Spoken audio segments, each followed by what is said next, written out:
हल्की सी बरसात को अपने चेहरे पे झेलते गाड़ी चलाते हुए उसने कहा, सच यार, क्या रिसेप्शन था। हाँ ना, उस दुल्हन का ड्रेस देखा, 70,000 का था। होगा भी, पर दुल्हन से ज्यादा उसकी माँ सज धज के आई थी। बहुत खर्चा हुआ होगा ना। जिंदगी में शादी भी एक ही बार होती है। हाँ यार। रात के करीब 10:30-11 बजे एक टू व्हीलर शहर के बीच सामान्य स्पीड पर आगे बढ़ रही थी। दोनों गाड़ी पे बातें करने में मग्न थे।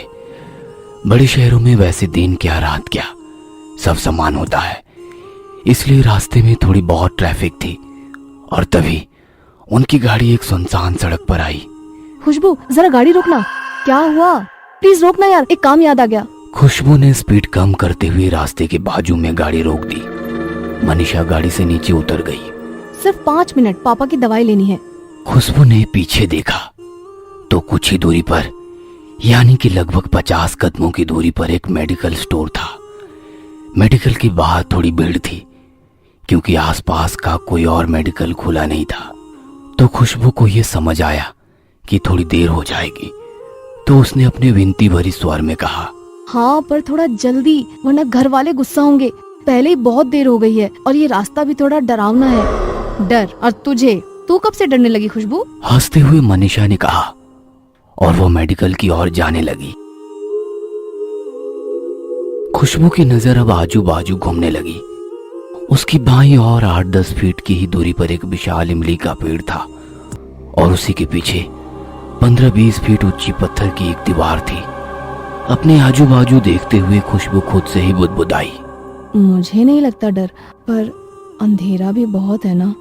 डर तो लगेगा। तभी एक भारी सी आवाज आई और वो चौंक गई। पर उसी पल अपने आप को संभालते हुए उसने पीछे मुड़ के देखा। लगभग 25 की उम्र वाला एक जवान लड़का उस पेड़ के नीचे खड़ा था। पीछे से आने वाली गाड़ी की रोशनी में उसने देखा कि उसका रंग सांवला, हल्की सी दाढ़ी, चश्मा, white shirt and blue jeans में था वो। खुशबू ने उस लड़के को नजरअंदाज किया और मेडिकल के पास खड़ी अपने दोस्त को देखने लगी। तभी उस जवान लड़के ने फिर से कहा, हम चाहे 4 लोगों में कितना भी साहसी बने, पर हमारे साहस का असली इम्तिहान ऐसे अनजान सुनसान जगह पे फैला हुआ अंधेरा लेता है। खुशबू चुपचाप खड़ी रही और उस लड़के ने फिर से कहा, डर लग रहा है ना मुझसे, पर डरो मत, मैं भूत नहीं हूँ। एक्सक्यूज मी, मुझे भूत प्रेत पर विश्वास नहीं है और मैं अनजान लोगों से बात नहीं करती। गुस्से गुस्से में उसने अपना मोबाइल निकाला और मेडिकल में खड़ी मनीषा को कॉल किया। और कितनी देर लगेगी? बस 5 मिनट। फोन रख के वो उस लड़के को ढूंढने लगी, पर वो कहीं नजर नहीं आया और वो अपने आप से बोली, स्टूपिड इडियट। मुझे बुलाया आपने? उस लड़के की आवाज आई और वो एक बार फिर से चौंक गई। उसने मुड़ के देखा तो वो लड़का वहीं खड़ा था। नहीं। उसकी आवाज में डर था। डर गए क्या आप? मुझे भूत समझकर आप तो चौंक गए। देखिए, मुझे इन फालतू बातों पर विश्वास नहीं है। कुछ भी कहो, पर आप डर गए, क्योंकि अब तक 10 बार आपने मेरे पैरों को देखा है। मैंने नोटिस किया। उसकी बात सुनकर खुशबू चौंक गई। नहीं तो? आपको क्या लगता है, जो दिखता है वही सच होता है? वो थोड़ी कश्मकश में फंस गई। मन में अजीब अजीब ख्याल आने लगे। अगर मैं मेडिकल के पास मनीषा के पास जाती हूँ तो इससे लगेगा मैं डर गई, और यहीं खड़ी रहूंगी तो इसकी फालतू बकवास सुननी पड़ेगी। मैडम जी, मैं फालतू की बकवास नहीं कर रहा हूँ। ये सुनते ही खुशबू सुन्न सी हो गई। अब उसे खुद की धड़कन सुनाई देने लगी। डर नहीं, पर बेचैनी सी होने लगी उसे। उसने फिर से उसके पैरों की ओर देखा। मैडम जी, जैसा दिखता है वैसा होता नहीं। अगर मेरे पैर उल्टे होते तो आप मुझे भूत समझ लेती, पर उस मेडिकल स्टोर के बाहर खड़ी अपनी दोस्त को देखा। तभी खुशबू ने उस मेडिकल की ओर देखा। उसकी दोस्त अभी भी वहीं खड़ी थी। आगे कुछ लोग भी थे, उनमें 2 महिलाएं भी थी। फिर खुशबू उस लड़के की ओर देखकर बोली, हाँ देखा। क्यों? तभी उस लड़के ने गंभीर स्वर में कहा, आपकी दोस्त उस बंद मेडिकल के बाहर अकेली खड़ी है, पागल की तरह। ये दिख रहा है आपको? उसकी उन बातों से खुशबू के पैरों तले जमीन सरक सी गई और उसने झटके से मुड़ के देखा तो मेडिकल खोली थी और उसकी दोस्त अभी भी लाइन में खड़ी थी। खुशबू को बहुत गुस्सा आया। Are you mad? होश में तो हो ना, या थोड़ी पी रखी है? वो मेडिकल स्टोर आपको बंद दिख रहा है। तभी वो लड़का शांति से कहने लगा, मैं तो होश में हूँ, पर आपकी नजर आपको धोखा दे रही है, ठीक से देखो। उसकी भारी आवाज खुशबू के कानों में गूंज रही थी। उसे कुछ भी समझ नहीं आ रहा था। उसके चेहरे के डर को देखते हुए उसने फिर से कहा, क्या हुआ? पीछे मुड़ने का साहस नहीं हो रहा ना? तुम्हारी फालतू की बातें बंद करो। इसी को डर कहते हैं। वैसा तो कुछ भी नहीं, मुझे डर नहीं लगता। और प्लीज अपनी ये बकवास अभी बंद करो। Please leave me. हम कितना इनकार करें, मन के एक छोटे से कोने में डर छुपा होता है, और हर शहर में एक तो ऐसी जगह होती है। वहां से गुजरते हुए हमारे मन में डर सा लगता है। अक्सर 4 लोगों में मुझे डर नहीं लगता कहने वाले ऐसी जगह डर जाते हैं। ऐसा है क्या? और वो कौन सी जगह है? कोई ऐसी इमारत जो कई सालों से निर्मनुष्य हो, या शहर के बाहर कोई शमशान भूमि, सरकारी अस्पताल की पीछे वाली दीवार, या अस्पताल का पोस्टमार्टम रूम जहां मरे हुए शरीर की चीर फाड़ होती है। ऐसी जगह पल भर के लिए इंसान को बेचैन कर देती है। होगा शायद, पर यहाँ तो ऐसा कुछ नहीं दिखाई दे रहा है ना? अपनी भौहें ऊंची करते हुए उसने कहा। क्या? उसकी प्रशात्मक नजर को देखते हुए उस लड़के की नजर इमली के पेड़ के पीछे पत्थर की उस दीवार पर आकर रुकी। अपनी शांत और गंभीर आवाज में उसने कहा, ये सरकारी अस्पताल की पीछे वाली दीवार है, और इस दीवार के बराबर पीछे एक रूम है, पोस्टमार्टम रूम, जहां अभी किसी शरीर की चीर फाड़। बस। अपनी कान को बंद करते हुए उसने अपनी आंखें बंद कर ली और उस लड़के को बीच में ही रोक दिया। फिर उसने मोबाइल निकाला और अपनी कानों में लगाया। ना चाहते हुए भी उसने तिरछी नजर से उस दीवार की ओर देखा, जिसे देखकर उसका मन और भी बेचैन सा होने लगा। यहाँ से तो जाना ही बेहतर है। खुशबू बुदबुदाई। मनीषा को दवाई मिली होगी या नहीं ये देखने वो पीछे मेडिकल स्टोर की तरफ मुड़ी और उसकी धड़कन थम सी गई। डर की एक लहर मानो उसकी पूरे शरीर में उठ गई। वह मेडिकल बंद थी। मनीषा अकेले उस स्टोर के बाहर खड़ी थी और खुशबू को घूर रही थी। उसका पूरा गला सूख गया था, मानो जैसे पल थम सा गया हो। कुछ पल वो उसे ही देख रही थी और पलक झपकते ही सब पुराने जैसा दिखने लगा। मेडिकल स्टोर खुला था और मनीषा उस स्टोर वाले के साथ कुछ बातें कर रही थी। खुशबू ने गर्दन घुमाई और उस लड़के को देखने लगी तो वो कहीं नजर ही नहीं आया। अभी भी उसका दिल जोर जोर से धड़क रहा था। इमली के पेड़ के पीछे वाली दीवार पर आकर रुकी हुई उसकी नजर उसे डर का एहसास दे रही थी। और अचानक कुत्ते के भौंकने से वो एक बार और चौंक गई। उसने कुत्तों की आवाज की ओर देखा। हड्डियों का ढांचा, हल्के भूरे रंग के बाल और पीछे की टांग से लंगड़ाते हुए वो कुत्ता जोर जोर से भौंक रहा था। खुशबू ने अपनी बेचैनी भरी नजरों से उस कुत्ते की ओर देखा और वो कुत्ता अपनी पूरी शक्ति लगाकर उस इमली के पेड़ की ओर देखकर भौंक रहा था। उसे देखकर उस कुत्ते के साथ आसपास के सारे कुत्ते भी भौंकने लगे। ये सब नजारा देख वो और डर गई और अपने आप से बुदबुदाने लगी। अब इस कुत्ते की पूंछ पर किसने पैर रख दिया? और वो पागल लड़का कहाँ गया? अभी तो यही था, फालतू का डर दिखा के चला गया। मुझे बुलाया आपने? उसकी आवाज सुनते ही उसने आवाज की ओर देखा। वो उसकी बाजू में खड़ा था। उसने शांति भरी आवाज में कहा, डर गए ना? खुशबू पर टिकी हुई नजर उसने कुत्तों की ओर घुमाई और कहा, देखिए, कुत्ते ऐसे बिना वजह तभी भौंकते हैं जब उन्हें आसपास कोई बुरी शक्ति होने का एहसास हो। उसकी बात सुनते ही खुशबू ने कुत्तों की ओर देखा। वह अभी भी उस इमली की पेड़ को देखते हुए भौंक रहे थे। मतलब? मैं कुछ समझी नहीं।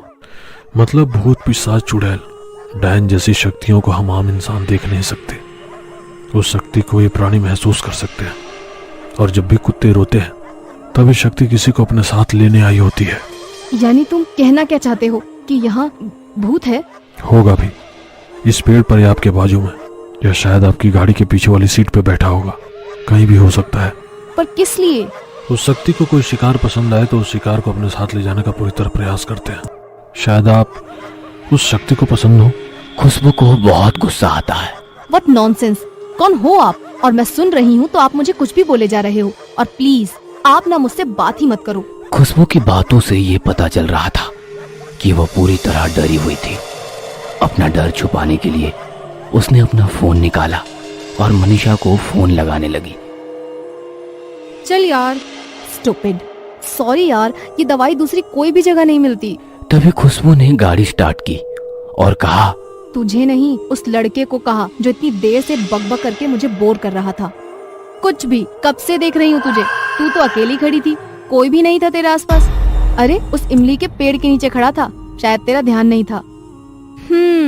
पर ऐसा कहते हैं कि इमली के पेड़ के नीचे बुरी शक्तियों का वास होता है। मतलब के भूत। मनीषा की बात सुनते ही वो शांत हो गई और तभी पीछे से कुत्तों की रोने की आवाज आने लगी। उसके मन में अजीब सी बेचैनी होने लगी। बिना कुछ कहे वो सोचने लगी, मैं इतनी देर से किससे बात कर रही थी और कौन था वो? यह सब सोचते ही उसके मन में एक डर सा बन गया। उसका दिमाग सुन्न पड़ गया। उसे कुछ समझ नहीं आ रहा था कि ये सब क्या हो रहा है। वो बिना कुछ कहे गाड़ी चला रही थी और अचानक मोबाइल की रिंग बजी। गाड़ी रास्ते की साइड में लगाते हुए वो बोली, पापा का ही फोन होगा, डांट पड़ने वाली है अब। कहते हुए उसने फोन उठाया। सामने वाले की आवाज सुन के उसका दिमाग सुन्न पड़ गया। बिना कुछ कहे वो सिर्फ सुन रही थी। डर के मारे उसका पूरा बदन सुन्न पड़ गया और वो बेहोश हो गई।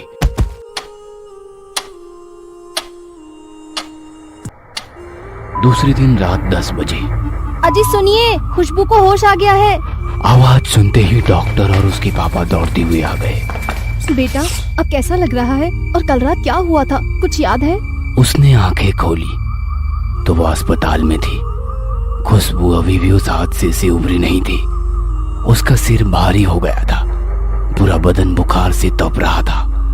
वो बिना कुछ कहे बेड पर पड़ी रही। मनीषा और खुशबू के घर वाले उसकी ओर चिंता से देख रहे थे और मनीषा सबको बताने लगी, रिसेप्शन से लौटते वक्त पापा की दवाई लेने के लिए हम उस मेडिकल के पास रुके।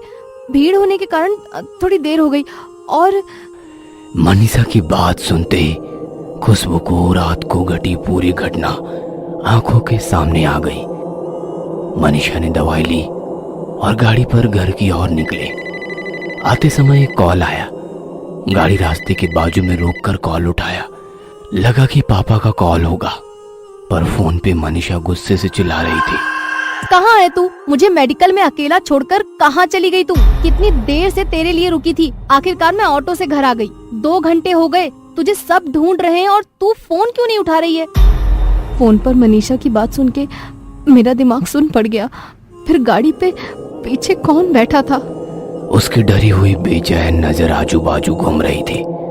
उसने गाड़ी घुमाई और वापस इमली के पेड़ के पास आकर रुकी। पीछे मेडिकल बंद था और वो कुत्ते अब खुशबू को देखकर रोने लगे थे। पूरा शरीर अब कांप रहा था। तभी उसे वो लड़का याद आया। यहीं कहीं होगा वो। फिर उसे कुछ सुनाई दिया, शिकार पसंद आया। दिल की धड़कनें जैसे रुक सी गई। ना चाहते हुए उसने आवाज की ओर देखा तो वो लड़का वहीं दीवार के पास खड़ा था। खुशबू आंखें फाड़ फाड़ के उसे देख रही थी। खुशबू को देख के वो अजीब सा हंसने लगा और दूसरे ही पल वो उस दीवार के आर पार चला गया। यह देखकर उसे चक्कर सा आ गया और वो बेहोश हो गई। उसे सब याद था, पर वो बताती तो किसे और कैसे। बहुत रात हो गई। खुशबू की माँ उसके साथ अस्पताल में ही रुक गई। बाकी सब लोग घर चले गए। डॉक्टर की दी हुई दवाई खाकर खुशबू बेड पर लेट गई। दवाई की वजह से उसे नींद कब लगी ये उसे पता ही नहीं चला, पर आधी रात में माँ माँ चिल्लाते हुए वो चौंक कर उठ गई। पूरा बदन पसीने से लथपथ था। दिल की धड़कन बढ़ी हुई थी। उसने देखा कि माँ बाजू में ही सोई हुई थी। कुछ देर वो वैसे ही लेटकर छत को देखती रही।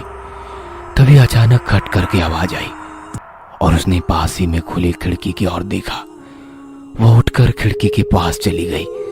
हल्की सी बरसात को देखते हुए उसकी नजर एक इमली के पेड़ के पास आकर रुक गई और उसका मन बेचैन हो गया। उसे मनीषा की कही हुई बात याद आ गई। ऐसा कहते हैं कि इमली के पेड़ के नीचे बुरी शक्तियों का वास होता है। और वो अपने विचारों में खो गई। सचमुच वो लड़का एक आत्मा होगा। और दूसरे ही पल उस पेड़ के नीचे वो लड़का खड़ा दिखा। वह उसे घूर रहा था। अब डर के मारे उसका पूरा बदन कांपने लगा और वो झट से बाजू में आ गई। ये मेरा भ्रम है कि सच? उसे फिर से देखने की हिम्मत ही नहीं हो रही थी, पर उसने हिम्मत की और झांक कर देखा तो वह लड़का वहां नहीं था। बाप रे, वो सचमुच वहां पे था या मुझे कोई भ्रम हुआ? उसकी धड़कनें तेज हो गई थी, गला सूख गया था। तभी उसकी नजर टेबल पर पड़े अखबार पर गई। एक युवक की एक्सीडेंट में मौत। पेपर हाथ में लेकर उसने गौर से देखा तो वह उसी की फोटो थी। उसकी धड़कन रुक सी गई और वो सुन्न सी हो गई। यानी कि वो एक आत्मा था उस दीवार के पीछे। उसी का पोस्टमार्टम चल रहा था। उसे वो याद आया और पीछे से आवाज आई, शिकार पसंद आया। उस भारी आवाज को सुनते ही खुशबू की आंखें सफेद पड़ गई। तभी उसके सीने में जोर से दर्द होने लगा और उसे ऐसा लगने लगा कि उसके शरीर की सारी शक्ति किसी ने छीन ली हो। की आवाज से उसकी माँ की आंख खुल गई। उसने देखा कि खुशबू जमीन पर पड़ी हुई थी। अरे बेटा, क्या हुआ तुम्हें? माँ की आवाज सुनते ही नर्स वहां पर आ गई। डॉक्टर को बुलाओ कोई। नर्स दौड़ते हुए डॉक्टर को बुलाने गई। खुशबू ने हल्के से गर्दन घुमाते हुए खिड़की की ओर देखा। उसकी नजर खिड़की पे आकर रुक गई। उसे कुत्तों की रोने की आवाज आ रही थी। उसे उसकी कही हुई बात याद आई। जब सारे कुत्ते एक साथ रोते हैं तभी वो शक्ति किसी को अपने साथ ले जाने आई होती है, अपने शिकार को। तभी डॉक्टर आ जाते हैं। माँ कहती है, देखिए ना डॉक्टर, मेरी बेटी को क्या हुआ है? आप बाहर रुकिए, मैं देखता हूँ। नर्स सबको बाहर निकाल के दरवाजा बंद करती है। वार्ड बॉय खुशबू को उठाकर बेड पर रखते हैं। डॉक्टर उसकी जांच करना शुरू करते हैं। ऑक्सीजन लगाते हैं, बहुत सारी मशीनें चालू कर देते हैं। धीरे धीरे उसका शरीर ठंड पड़ता जा रहा था। आजू बाजू की सारी हलचल अब धुंधली हो रही थी, कुछ भी सुनाई नहीं दे रहा था। तभी बाजू की खुली खिड़की से एक ठंडी हवा का झोंका आया और उसके वो शब्द सुने, चलो निकलते हैं अब। और कुछ देर बाद, आई एम सॉरी मैडम, संभालिए अपने आप को।